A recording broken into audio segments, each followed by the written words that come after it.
Well, what a tough couple of weeks we've had. Yes, I haven't done a video since the Chelsea game. I've been a bit busy, and also after the Luton game, flabbergasted, totally down. I just don't know what we have to do. You know, we haven't won a game in December. Absolutely out of this world. You know, who expected this at the beginning of the season when we were doing so well with our players, and then suddenly we have loads of injuries, and even the second string we're doing really well. But the problem is we're relying too much then on the second string, because we haven't got a good enough third string to jump in on as subs. You know, we haven't got the players. We've just been lucky that we've had Lascelles that took over at the back, Livramento, you know, and Miley's come in and played a few games. You know, it's just absolutely flabbergasted with what we've had to deal with, and it hasn't helped with all those games. You know, 10 games in 30 days was absolutely ridiculous. You know, you'd think Premier League might have helped us out a little bit, knowing that we were representing the UK, representing England in Europe. You know, they could have maybe cancelled a couple of fixtures to help us out, but no, carried on, and we had to play all those games in that time. It's just ridiculous. So let's look at Luton. You know, before that game we played them, we'd only paid them 51 times. We won 30, drew 11, and we only lost 17. That's our whole history with Luton. You know, we haven't played them for quite a while. It's been, I think last time we played them was in an FA Cup game, which we beat them. And before that, then we're going back to when we were in the Championship. You know, so that was quite a while. So, well, it wasn't even the Championship then. It was Division 2. They weren't even in the Championship when we were in the Championship. So it's been quite a while since we've actually played them. It's back in the days of the Division 1, except for like cup games. You know, shots were pretty even, 16-15. Shots on target was 5-2. We had 66% of the possession, and we still lost 1-0 to them. Unbelievable. You know, we had nearly twice as many passes nearly as they did. You know, it's just ridiculous. You know, we should have done a lot more than that on, thing. You know, because you look at the rest of the stats. You know, the yellow cards was 2 each. There was no reds. Corners was pretty good, 6 there, 7 for us. We were offside 3 times. They didn't have any offsides at all. You know, pass accuracy 74% for them, 82% for us. You know, it doesn't compute. You know, we lose a game 1-0 because we can't get a ball in the net. It's just flabbergasting. It's just, you know, and Andros Townsend, ex-player, scores against us. You know, it's just unbelievable. A player that we let go back in the Ashley era because we didn't have the money and the players to get a player like that to stay. You know, he could have still been playing with us. You know, and he's still playing well. You know, he might have only been a bit part player, but he could have been still with us. And we let a player like that go years ago, and he's come back to bite us. And it's happened to Newcastle too many times now. We let players go and they come back to bite us the way they do. So yeah, so that was the Luton game. You know, and then we played Nottingham Forest. You know, and same again. You know, a player that we sold who I never agreed he should have gone in the first place because we didn't have enough strikers as far as I was concerned. And we let him go for 12 million and he scores a hat-trick against us. You know, it's unbelievable. You know, for the sake of 12 million, it wouldn't have touched our FFP that much because somehow we'd been able to scrape the money around somewhere. You know, you sell a player that could have been there as a backup player and he scores a hat-trick against us. It's just ridiculous. What are we supposed to do? You know, we look at the stats for the game, right? And shots 19 to 15. Shots on target, they had 7. Sorry, we had 7, they had 6. And they score 3 of them. Possession, we had 62% of the possession. How can we have 62% of the possession and lose 3-1? It's absolutely ridiculous. You know, shot accuracy, you know, pass accuracy was like 86 for us and 79 for them. So we on everything, possession, everything. Fouls was 10 us, 11 for each. But all the rest of it, we were equal practically to everything. We were, sorry, not equal, we were above them. You know, we were more passes, more shots on target, you know, everything. And we still managed to lose 3-1. Watching that Forest game was absolutely crucifying. I was sat there watching it with my mate, and we were both absolutely disgusted. The passing, you know, even though it says accuracy 86%, don't know where they got that from, because the passes we were seeing was ridiculous. It was just nothing there. The players just didn't know what to do. They're tired, you know.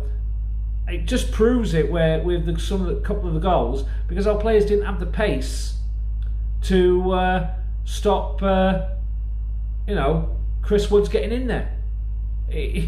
I think part of his problem as well was Dubravka, because one of the goals he should never have tried to tried to go down. He should have stayed on his feet. You know, he should have kept in front of him. He might have had more chance of stopping him from scoring, but no, he ended up going to the freaking ground. Woods came round him and put it in the net. Unbelievable, like. You know, we need another keeper, because Dubravka's just not. He's a good keeper to a point, but the 2 games he's played with Forest and Luton, absolutely ridiculous. He's not good enough for us if we want to go forward. Nick Pope's injured. We need him out January, and we need a good keeper in.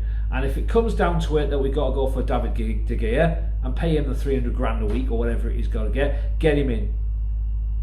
Even if it's just a short term until Pope gets back, and then in the summer then we can look for a nice young keeper. I know that we're looking at a keeper, 23-year-old, but I can't see that happening until the summer. But absolutely ridiculous, you know.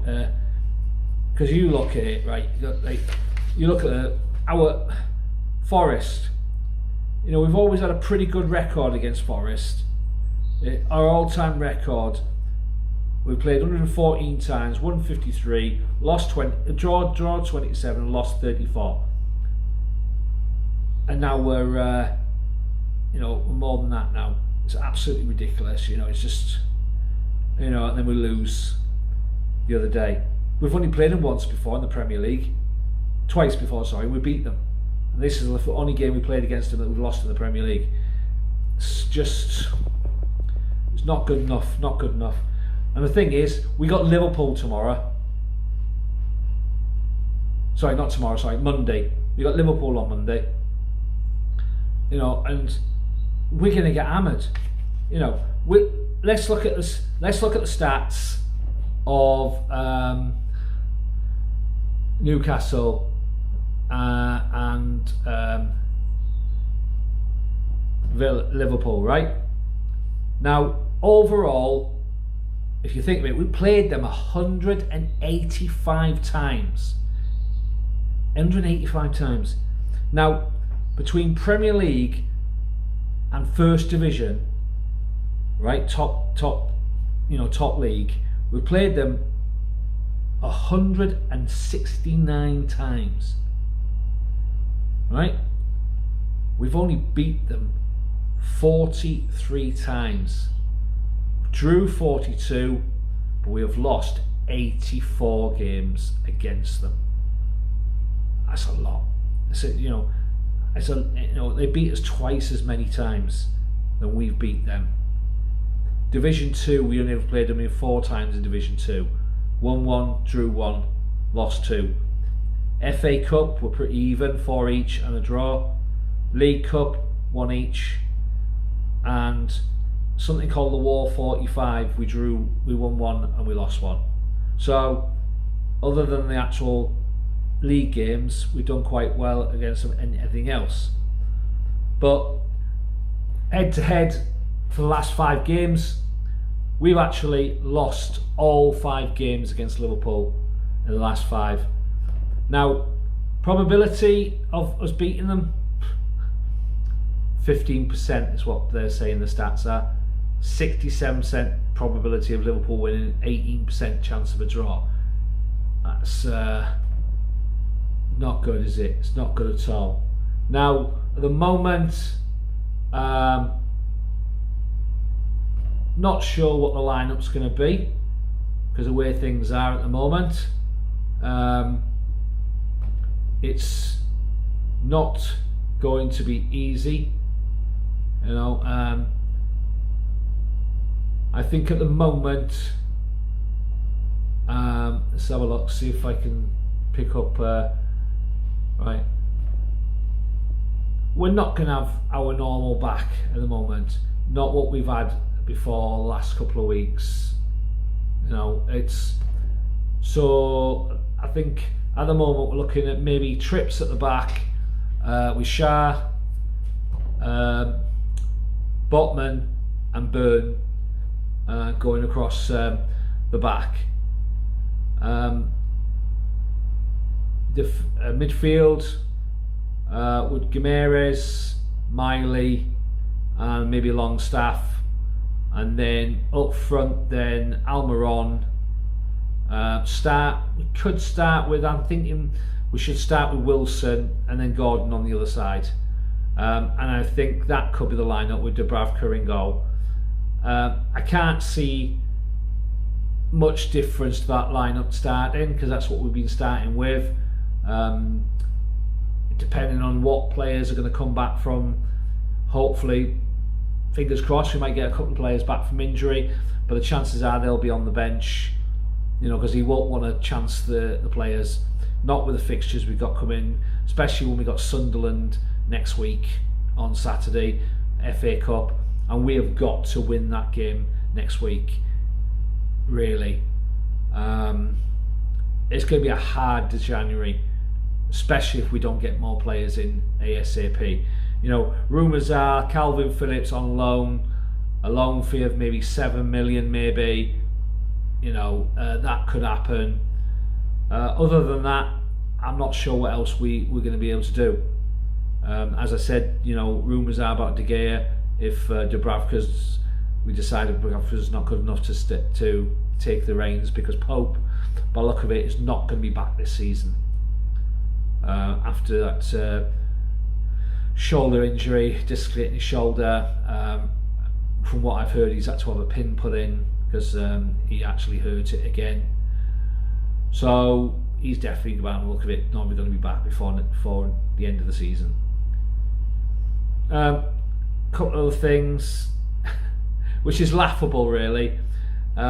This was brought up earlier on because I hadn't actually seen the post myself, but Adam Pearson done a video about all these rumours about players, that a youth coach had told a mate of his that he'd been talking to a player, blah blah blah, about 5 of the first team players have been going to hotels and having sex with other girls behind their girlfriends and wives' backs. What a load of bollocks. You know, what players are going to do that? At the end of the day, they're in the limelight. Everyone's going to recognise them. Why would they do that? Why would they put themselves in that situation? especially when they can be blackmailed, you know, and bribed. You know, it's just, you can't do that. You know, I mean, people saying this is just ridiculous. Like, what was the other rumour? Oh, Joe Linton's supposed to have been caught drink driving. Well, we haven't heard anything. Nothing been in the press, nothing been in the news. Where's all that crap come from? And another one, a Newcastle player supposed to have got a 16-year-old girl pregnant. All rumours, nothing, you know, nothing in the press properly. You know, 2 of those rumours came from some website called ITK. What a load of crap. You know, they want to get their facts right before they start doing these things and saying these things. You know, you're supposed to act like a journalist. Get the proper information. You know, you see me, when I do my videos, I don't say anything that's not true. I check on things and I investigate things before I put them on the video. That's why I don't come up with a load of crap about who we might be buying, who we whatever. Because at the end of the day, until I actually see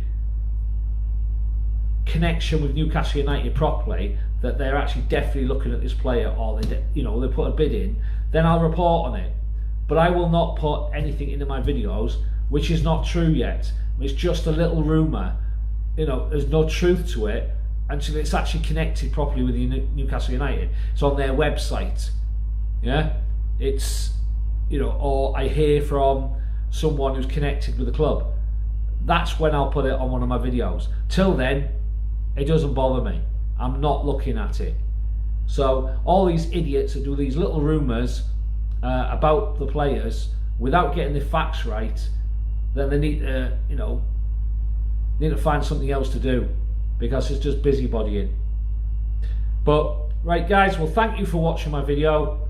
Please like and subscribe to the channel, like the videos, please share with your friends, and the next video will be out after the Liverpool game, and I'll speak to you guys then. Ta-da.